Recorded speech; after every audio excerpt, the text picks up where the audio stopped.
कि मेरे को इस महीने गांधी जी मेरे को इस महीने मेरे मनाली के घर का 1 लाख रुपया बिजली का बिल आया, जहाँ मैं रहती भी नहीं। सोचिए।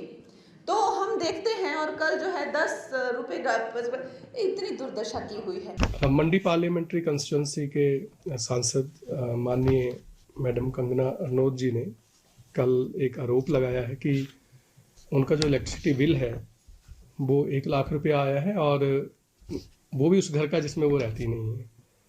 तो मैं आपको बताना चाहूँगा कि ये सत्य नहीं है। बिल से ये स्पष्ट है, पहली तो बात है कि देखिए उनका 94.82 किलोवाट के आसपास का लोड सैंक्शन है, वो भी एचटी लाइन के ऊपर, जो कि बहुत अत्यधिक होता है। देखने की बात यह है कि इन्होंने पिछले जनवरी और फरवरी का जो बिल है वो पे नहीं किया था, वो कि जो कि 32,000 के आसपास है। यदि दोनों को मिला दिया जाए, पुराने एरियर्स और करंट बिल को मिला दिया जाए, तो ये 91,000 प्लस का बिल है, ना कि 1 लाख रुपए का। कि घर में वो नहीं रहती हैं, तो मैं समझता हूँ कि पावर जहाँ कंज्यूम होती है वहीं पर मीटर होती है, और ये एचटी लाइन के ऊपर उनका कनेक्शन है। तो कोई भी किसी भी तरह की जो है वो इलेक्ट्रिसिटी बोर्ड के एंड पे गलती नहीं है।